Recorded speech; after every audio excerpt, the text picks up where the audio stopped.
Imagina vivir en Los Ángeles en 1985, la ciudad de las estrellas, el glamour y las oportunidades. Pero por las noches, algo oscuro acecha en las sombras.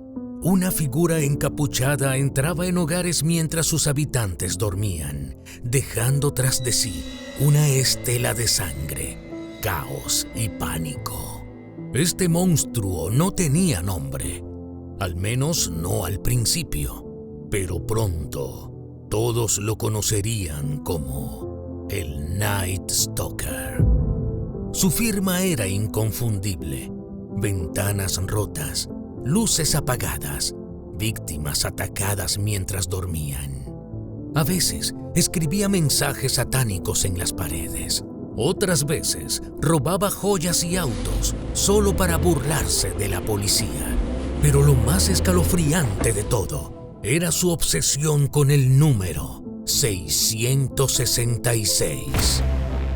Lo tenía tatuado en sus brazos, lo dejaba escrito en las casas y lo usaba como una especie de marca del diablo. Hoy te contaré la historia de un hombre detrás del mito del Night Stalker, un asesino que no solo sembró el terror en California, sino que también nos obligó a preguntarnos: ¿qué lleva a alguien a convertirse en un monstruo? ¿Es el destino, el entorno o algo más oscuro? Prepárate, porque esta es una historia que te dejará sin aliento. ¿Qué pasa cuando el mal tiene un rostro humano? Cuando un hombre usa el miedo como arma y convierte la noche en un campo de batalla. Esta es la historia de Richard Ramírez, el asesino que hizo que millones de personas revisaran 2 veces bajo sus camas antes de dormir. Para entender quién era Richard Ramírez, debemos retroceder a su infancia en El Paso, Texas. Nacido el 29 de febrero de 1960, Richard fue el hijo menor de una familia mexicana-estadounidense tradicional. A primera vista parecía un niño común, pero su vida estuvo marcada por una serie de eventos traumáticos que moldearon su personalidad. Su padre era un hombre estricto y violento. Según testimonios de familiares, Julián solía golpear a sus hijos con un cinturón o incluso con herramientas de trabajo si no cumplían con sus expectativas. Richard, siendo el más pequeño, a menudo recibía los peores castigos. Esto creó en él un profundo resentimiento hacia la autoridad y una incapacidad para manejar la frustración. Pero lo que realmente cambió su vida fue su relación con su primo, Miguel Mike Ramírez.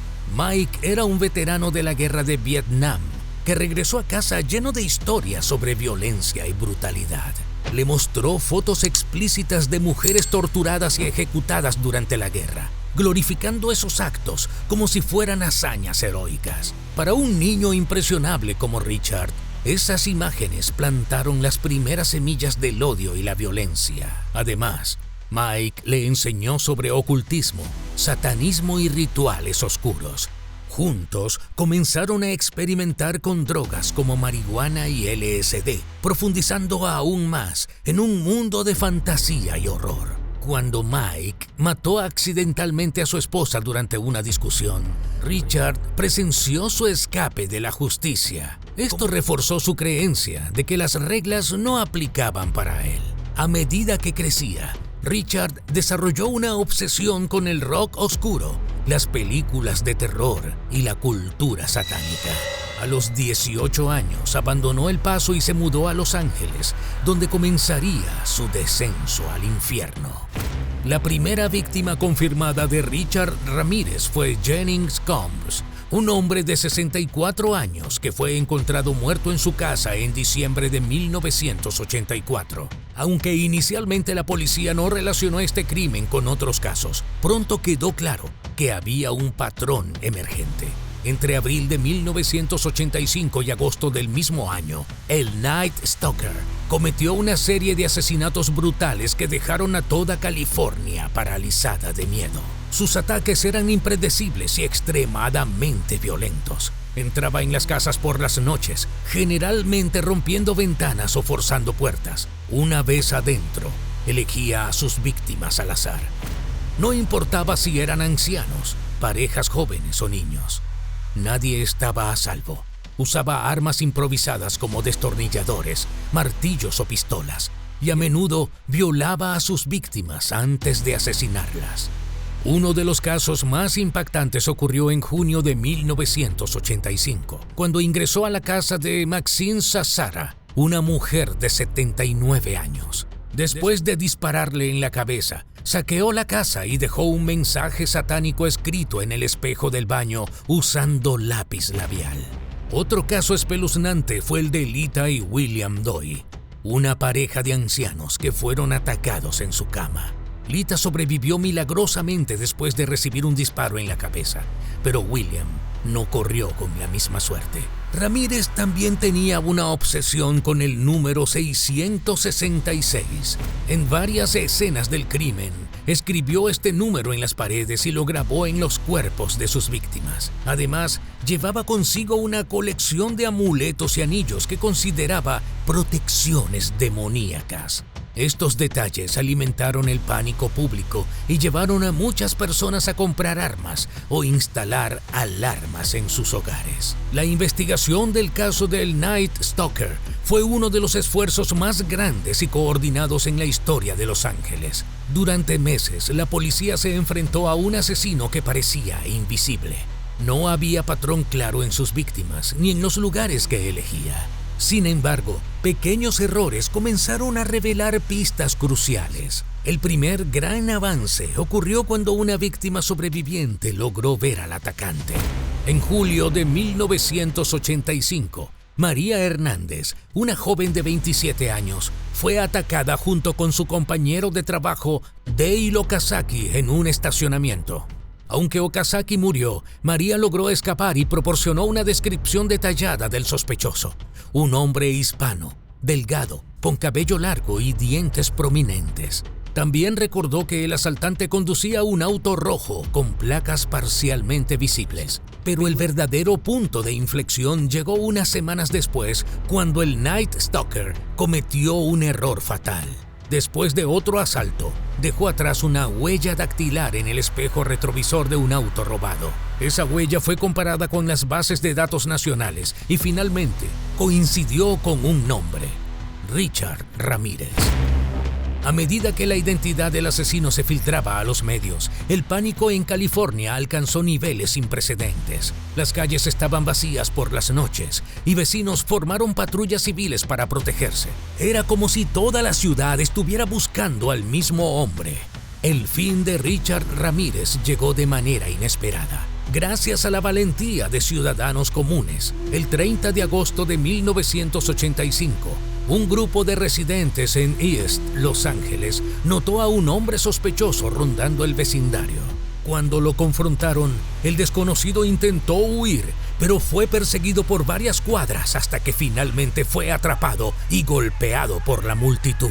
Cuando la policía llegó al lugar, los agentes apenas pudieron rescatarlo de la furia de los vecinos. Al principio nadie sabía quién era este hombre encapuchado y desaliñado, pero cuando lo llevaron a la comisaría y compararon su foto con los retratos hablados difundidos por los medios, quedó claro: habían capturado al Night Stalker.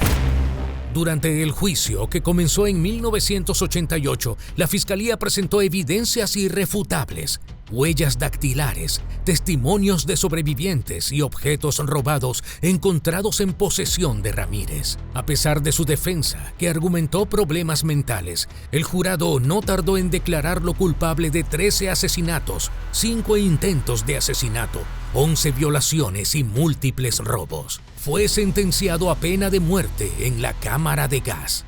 Richard Ramírez nunca mostró remordimiento por sus crímenes.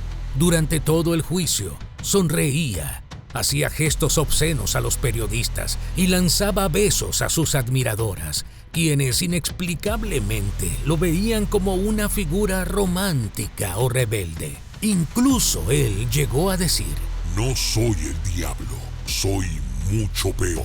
Ramírez permaneció en el corredor de la muerte durante más de 2 décadas, hasta que falleció en 2013 debido a complicaciones de cáncer hepático. Nunca expresó arrepentimiento ni cooperó para resolver otros casos pendientes. La historia de Richard Ramírez nos deja muchas preguntas difíciles. ¿Qué lleva a alguien a convertirse en un monstruo? ¿Es posible prevenir estas tragedias? Y sobre todo, ¿cómo podemos proteger nuestras comunidades del mal? Ramírez no nació siendo un asesino. Fue moldeado por un entorno violento, influencias negativas y decisiones destructivas. Su vida nos recuerda que la maldad no siempre tiene una cara obvia. A veces crece lentamente, alimentada por el abuso, la ignorancia y la falta de oportunidades. Sin embargo, también aprendimos algo positivo de esta historia: el poder de la comunidad. Fue gracias a la colaboración de ciudadanos comunes que Richard Ramírez fue capturado. Esto demuestra que incluso en los momentos más oscuros, la humanidad puede encontrar luz cuando trabaja junta. La noche puede ser aterradora, pero siempre hay esperanza en el amanecer. Si te gustó este episodio, no olvides suscribirte a este canal para más historias como esta. Hasta la próxima.